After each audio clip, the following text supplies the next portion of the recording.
Hey everybody, Jam Creates here along with my turn signal. That's right, it's back. I saw something this morning and I knew I needed to do a video about it, and I just didn't have time because I had to go to work and had things to do. I had a busy day. Good day, busy day, not a problem.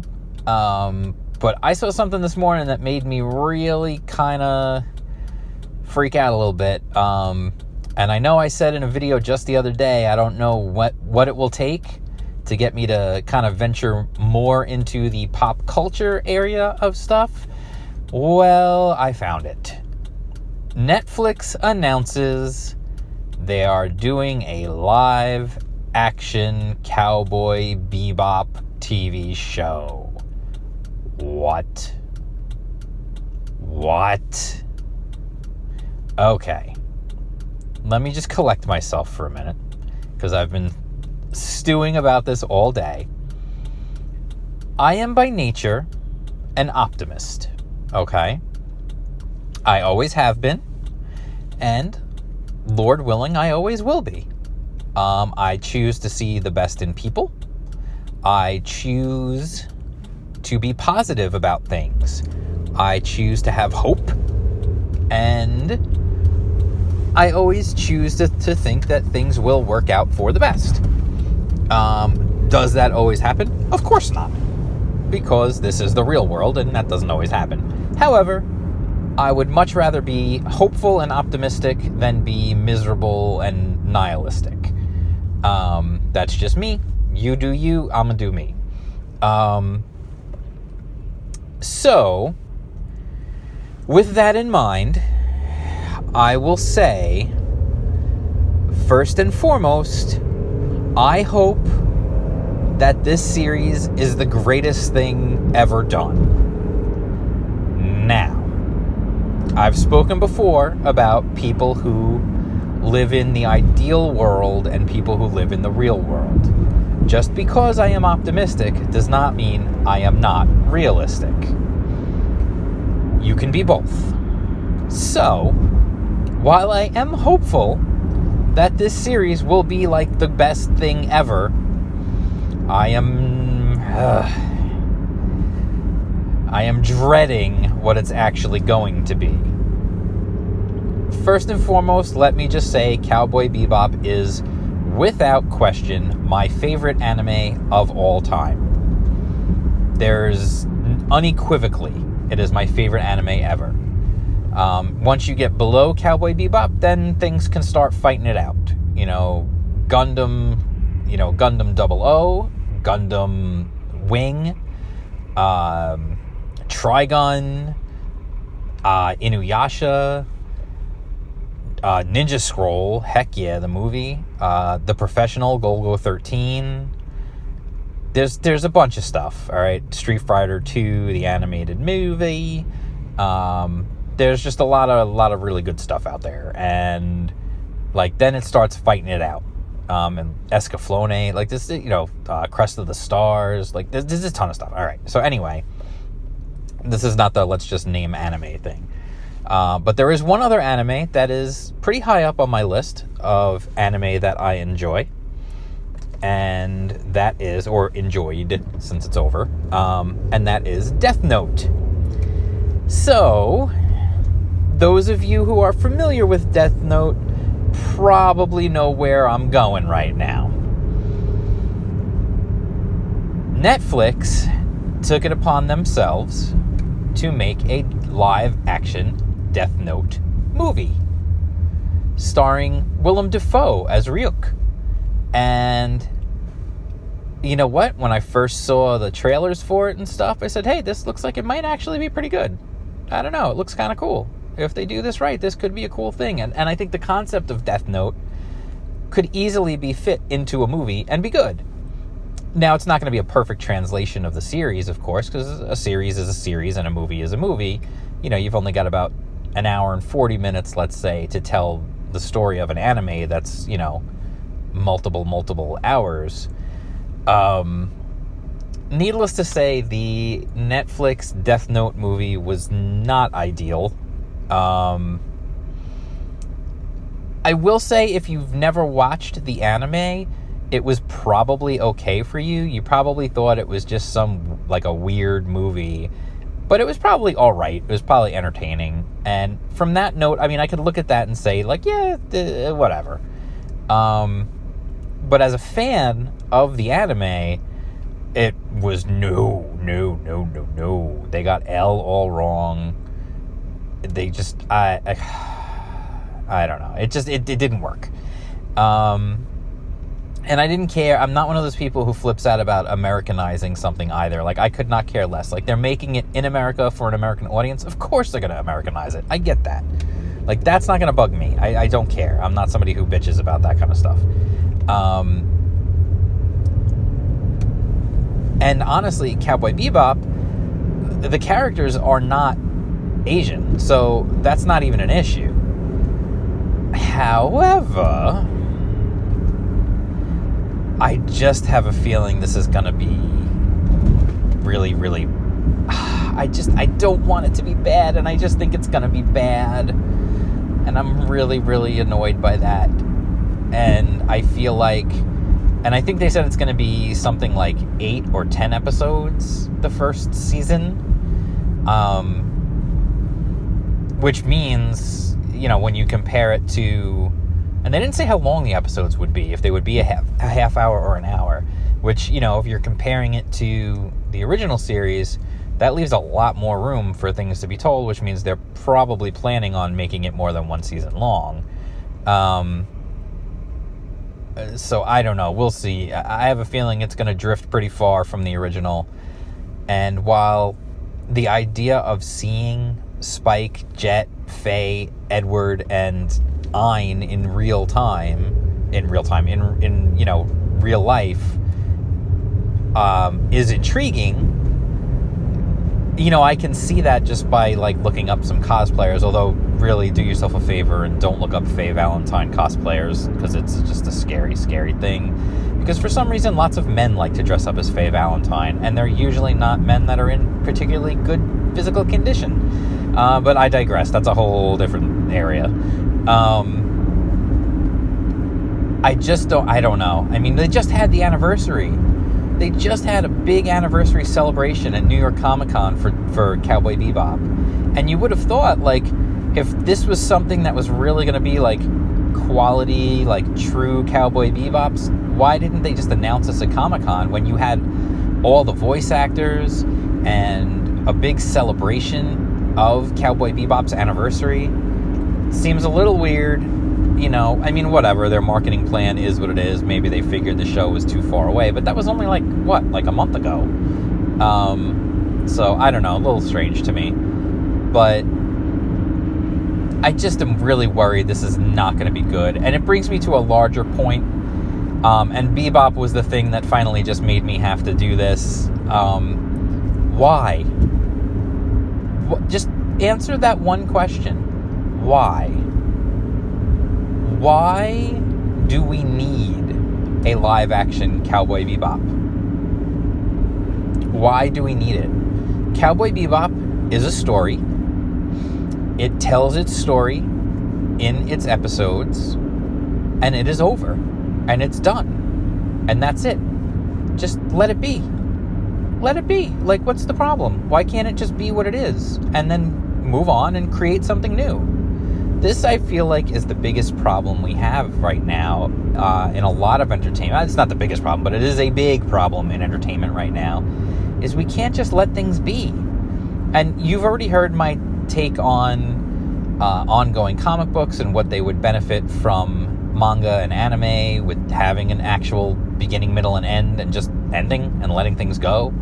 And then you can always come back and do a sequel. I mean, look at Dragon Ball, you know.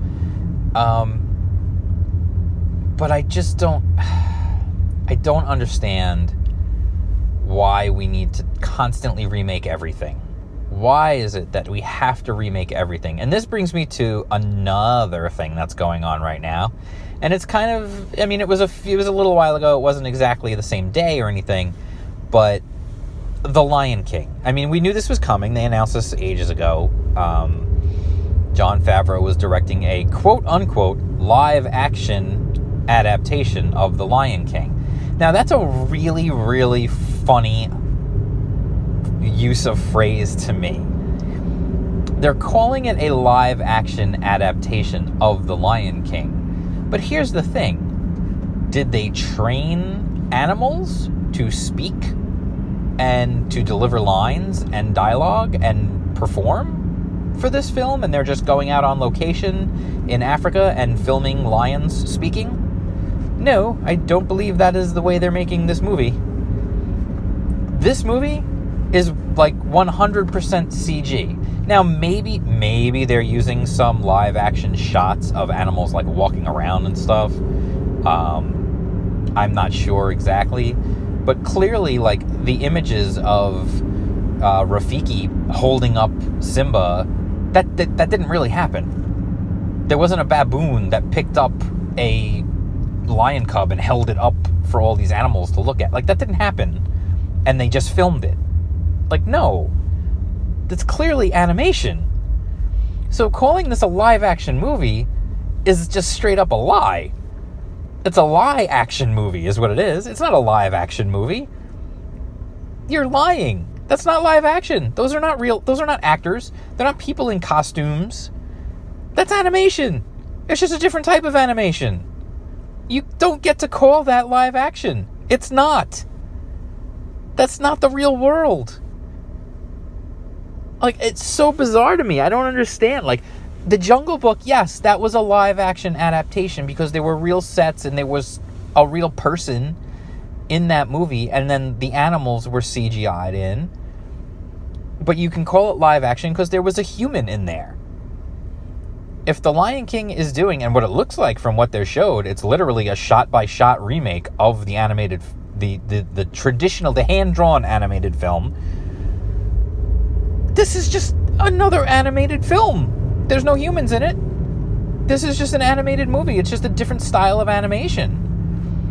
And the thing is I find it crazy because what was wrong with the original? You could put the original Lion King hand-drawn, two-dimensional animated film back in theaters right now, tomorrow, and it would make a bunch of money again. Because it's a great film, and it's beautiful.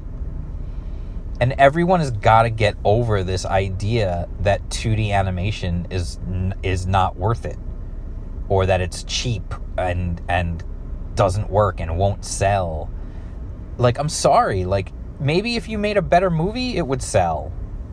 Like, when's the last time they really tried with a 2D animated film? That Winnie the Pooh movie? Okay, I gotta be honest with you. Winnie the Pooh has limited appeal. Little boys are not, like, super into Winnie the Pooh. And the last time they tried before that was a movie that I absolutely love, The Princess and the Frog, which I think is a fantastic movie. It is a beautiful movie. It's beautifully animated, beautifully drawn, and the music in that film is some of my favorite all-time Disney movie music. However, you called it The Princess and the Frog. What was the lesson they learned from that? Don't call movies The Princess anything if you want boys to go see it. Suddenly, Rapunzel became Tangled. The Ice Queen became Frozen. Huh, interesting how that worked. Those movies made tons of money. Why? Because boys went to see it because it wasn't just a princess movie. Little boys don't want to go see a princess movie, but they will go see something called Frozen or something called Tangled. So, I think if you tried with that same idea, it would work. And why are we remaking everything? Can we not make something original? Personally, I would love to see an original story done in this style of live, quote-unquote, live action, or as I am now probably just going to call it from now on, lie action. I would love to see an original story done this way. Imagine a completely and wholly original story done with the budget that they're giving to this Lion King film, and do it in that style of animation where everything looks like super realistic and they clearly are spending a ton of money on it, Imagine a wholly original story done in that style. That would be incredible. That would be amazing. I would love to see that. Instead, we're just going to take a beloved film that was done perfectly the first time, and we're just going to do it again. Same thing they did with Cinderella. Same thing they did with Beauty and the Beast. Same thing they did with The Jungle Book. Same thing they're doing with Dumbo. Same thing they're planning on doing. They're doing now, with The Lion King. And same thing that, God help me, I heard this and it made my skin crawl, they're planning on doing with Lilo and Stitch. That one really, really rubs me the wrong way because my daughter loves Stitch. I love Stitch. And honestly, that movie was great. That movie was fan-frickin-tastic. And I'm just imagining, based on the designs from Alice in Wonderland, from the Cinderella remake, from the Beauty and the Beast live-action movie, based on all those films, I have a feeling Stitch is going to be horrifying to look at. What makes Stitch so great is that he's adorable, and he's mischievous, and he's, you question in the first movie, is this little guy evil? He was designed to be evil, but he's so darn cute. I have a feeling they're just going to make him horrifying to look at in a live-action movie. And that really bugs me, too. I know I say I'm an optimist, but whoa, that one tests the lengths of my optimism. So anyway, what do you think about this? About all these remakes? Is no one doing anything original? You know why I love John Wick so much? Because it was an original movie. And it wasn't that, the script was so in-depth. I mean, dude gets a dog. People kill the dog. Dude kills people who killed the dog. It wasn't like it's an wholly original concept for a movie. It was a revenge movie. But it was really good. And it was fun. Well, fun in as much as a movie like that is fun. But it had a cool, mythology behind it and everything. I'm not going to get into a whole John Wick thing here, but look, what's up with Hollywood? Seriously? Did they not learn when they were kids that copying off someone is wrong? I just don't get it. Are they so afraid that anything original won't make money that they just are stopping making anything original now? Is this where we're at? Is this what entertainment has come to? Because that's really sad. That's really, really sad. So, anyway, I'm home. I'm hungry. I want to go eat dinner. Let me know what you think about this topic. Please tell me in the comments if you agree, if you disagree. Do you like the idea of remaking these movies over and over again? Do you hate the idea? Do you think the Cowboy Beebop live-action series is going to be a disgusting travesty of justice? Or do you think it's actually possible that it might be good? Did you like the Death Note live-action movie? Do you think this Lion King live-action movie is going to be any good? Do you think it's necessary? Does it need to even exist? What do you think about all these remakes, these live-action remakes and everything else? Let me know what you think. Let me know. Tell me in the comments. Hit me up on Twitter. I'm at jam_creates. Hit the bell for notifications. I'm sorry. Like and subscribe. Jingle the bell for notifications. Jingle, jingle, jingle. Follow me on Twitter at jam_creates. I'm on Minds. All my videos are also mirrored over on BitChute, so if you prefer BitChute, you can watch over there. That's entirely up to you. And that's it. I am out, and hopefully no one tries to do a live-action remake of this video someday. All right, peace out, folks.